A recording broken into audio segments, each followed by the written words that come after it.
Kayo nga mga mare. At tayo nga ay kakain.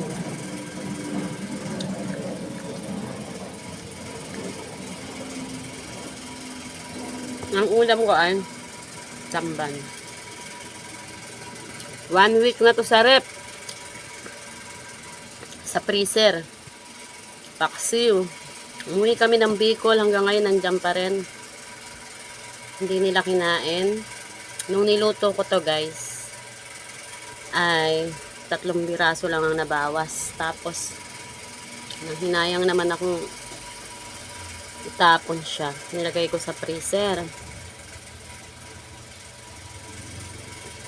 Medyo mo yun. Inimit ko, di ang sarap. Lalo palang sumasarap pag kumatagal. Ang paksiw. Sa freezer ko to. Naku, kulang yung kanin ko. Ang ulam nila ay hotdog. Kumuha lang ako ng 2. Ray, nasan ka? Ray! Pahingan ko. Asan ka? Wala akong kanin. Wala akong konting kanin.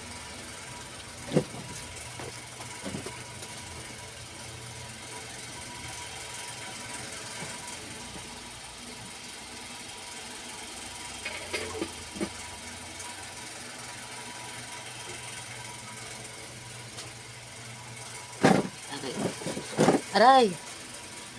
Dito kasi ako kumakain sa may labas.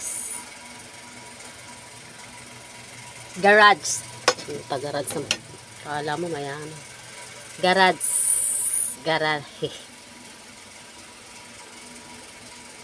Kala mo may garahe.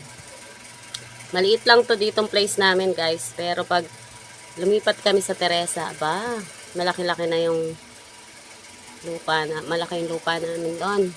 Kaso wala pang pampatayo. 2 loto yung lupa ko doon. 100 square meter guys. Mahal magpabakod. Hindi ko pa napapabakuran. Hindi ko pa napapagawa.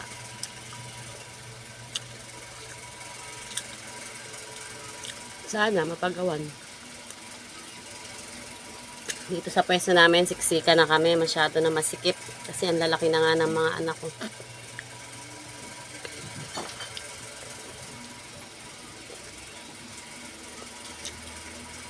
Pag sinerte, sana makalipat na doon. Diba? Kahit kubo-kubo lang. Ito kasi umuupa lang kami dito kaya hindi namin mapaganda. Lupahan lang namin yung lupa. Dito sa Taytay. Nakakain nga akong ano. Paksiw. Ha? Paksiw. Ah. Lagyan mo isa tsaka sabaw yun. Andun. Sarap. Ang sarap pala ng paksiw pag 1 linggo na. 1 linggo na siyang nakababad sa suka. Tapos ipipreaser nyo. Tapos pag gusto nyo ng paksiw, di kakainin nyo. Dito hindi sila mahilig sa mga isdang. Ito guys, oh. Tamban. Di ba ito yung masarap, malasa na isda. Ayaw ng mga anak ko. Hindi sila mahilig sa isda. Ewan. Minsan nga yung huli ni Ronald. Hindi nila kinakain.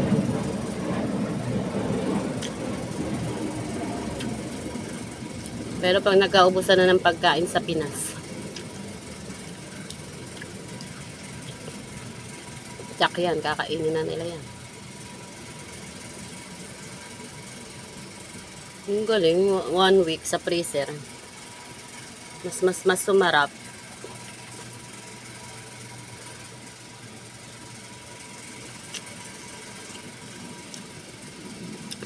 Hotdog na maliliit yung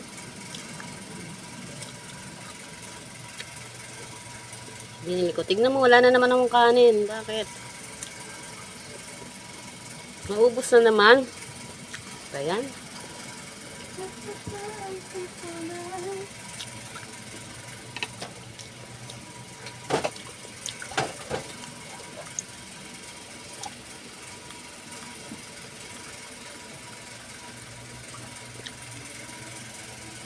Nakuha mo nga ang tubig.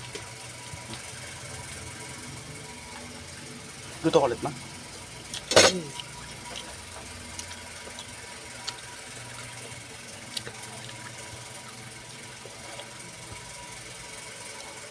Pag kami nakalipat sa Teresa, malaki-laki na yung ikutan namin. Kailan kaya? Kaya pray ako ng pray na tubig ay baso na magkapera na kami para makapagpagawa nasa Teresa.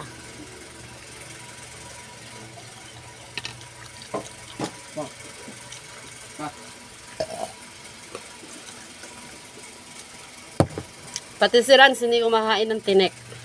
Ay ng isda. Maarte rin.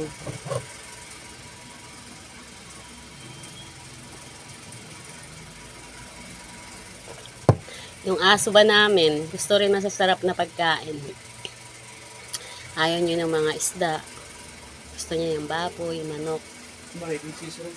Yan, gusto ng aso. Ayun, nakikinig siya. Pag baboy ang ulam namin, sabihin ng tira niya. Pero pag gulay, tas isto, sama ng tingin niya. Kakainin niya yun, pag gutom na gutom siya, babalikan niya. Yung as in gutom na gutom na. Yung aso namin, ano yun? Arte. Malagot ka mo. Opo. Hakikinig.